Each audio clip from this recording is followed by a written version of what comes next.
करते हैं जब भी हमें क्वेश्चन में गिवन हो net profit before tax, dividend and interest. बहुत बार ये कंफ्यूजन रहती है, it is confusion among class 12th students कि ये net profit before tax dividend and interest क्या है और net profit after tax dividend and interest क्या है। तो आइए जल्दी से इसको समझ लेते हैं कि before interest dividend and tax क्या है and after interest dividend and tax net profit का क्या मतलब है।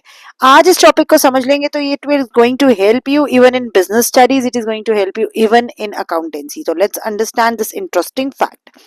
सबसे पहले कि net profit before tax dividend and interest जिसकी हम बात कर रहे थे, तो हमें क्वेश्चन में क्या होता है कि जब भी हम अपना हमारी टोटल रेवेन्यू या कह लीजिए हमारे टोटल सेल्स में से जितनी भी हमारी कॉस्ट रिलेटेड थिंग्स है जब हम उसे माइनस कर देते हैं तब हमारे पास क्या आता है, तब हमारे पास आता है प्रॉफिट। एग्जैक्टली वो प्रॉफिट मेरे लिए क्या है, वो मेरा नेट प्रॉफिट है। वो net profit before making any payment है। Before making any payment means उसमें से ना मैंने कोई टैक्स की पेमेंट की है, ना मैंने कोई डिविडेंड की पेमेंट की है, ना उसमें से मैंने कोई इंटरेस्ट की पेमेंट की है। तो कोई भी पेमेंट मैंने उसमें से की नहीं है और वो मेरा सिर्फ होलसम एक प्रॉफिट है। अब उस प्रॉफिट में से जब भी कंपनी कोई भी प्रॉफिट अर्न करती है तो सबसे पहले उस प्रॉफिट में से कंपनी पे करती है इंटरेस्ट को। अब आपका क्वेश्चन होगा कि मैम ये इंटरेस्ट किस पे होगा, ये इंटरेस्ट होगा लॉन्ग टर्म बोरोविंग्स के ऊपर। लॉन्ग टर्म बोरोविंग्स का मतलब क्या हो गया हमारा, या तो मेरे हो गए बैंक लोन या तो हो गया वो डिबेंचर का इंटरेस्ट। तो मतलब कोई भी ऐसी बोरोविंग जो मेरी लॉन्ग टर्म की है तो उसके ऊपर हमें इंटरेस्ट जो भी पे करना होता है, जो भी हम बोरो करते हैं वो सबसे पहले कंपनी पे कर देगी।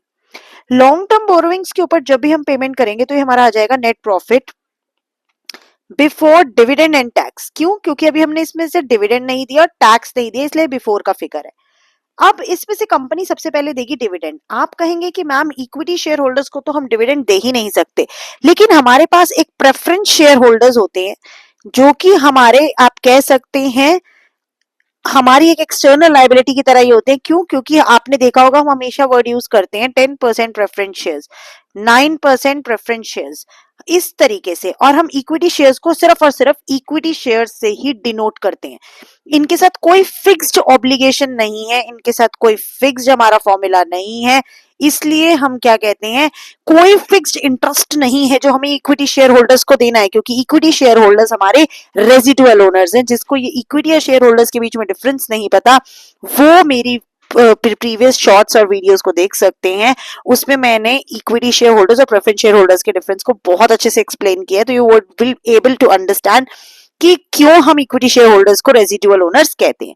और प्रेफरेंस शेयर होल्डर्स जो है हमेशा अपने साथ एक फिक्स्ड डिविडेंड कैरी करते हैं जो कंपनी को उनको देना ही पड़ता है। इसलिए कंपनी के लिए ये भी एक एक्सटर्नल लायबिलिटी है और ये भी एक एक्सटर्नल लायबिलिटी की तरह ही हो जाते हैं कि भाई जो बाहर का पैसा है वो तो हमने सबसे पहले पे करना है। तो सबसे पहले बाहर के पैसे में जो हमने बाहर से बोरोविंग्स लिए हैं उसका इंटरेस्ट पे करेंगे और जो हमने हमारे प्रेफरेंस शेयर होल्डर से पैसा लिया है वो प्रेफरेंस शेयर होल्डर्स को इंटरेस्ट उनके डिविडेंड की फॉर्म में उनका पैसा वापस कर देंगे। अब मेरे पास जो प्रॉफिट बचेगा ये बचेगा नेट प्रॉफिट बिफोर टैक्स। तो इस नेट प्रॉफिट बिफोर टैक्स वाली अमाउंट को कैलकुलेट करने के लिए, ठीक से इसकी वैल्यू को फाइंड आउट करने के लिए अब मैं क्या करूंगी, इसमें से मैं टैक्स को माइनस करूंगी। जनरली कंपनीज पे 30% टैक्स। ये टैक्स की पेमेंट करने के बाद जो मेरे पास प्रॉफिट बचेगा इसको हम कहेंगे net profit after tax, NPA. ठीक है, क्यों हम इसे net profit after tax NPAT क्यों कहेंगे? क्योंकि अब हमने इसमें से इंटरेस्ट भी पे कर दिया, डिविडेंड भी पे कर दिया और लास्ट में टैक्स भी पे कर दिया। तो इस बाइफिकेशन को जो भी बच्चा याद कर लेगा उसको बिजनेस स्टडीज में भी बहुत हेल्प होगी और आपको अकाउंट्स में भी बहुत हेल्प होगी। आई होप आपको ये समझ में है। तो चैनल को सब्सक्राइब, लाइक, शेयर करना बिल्कुल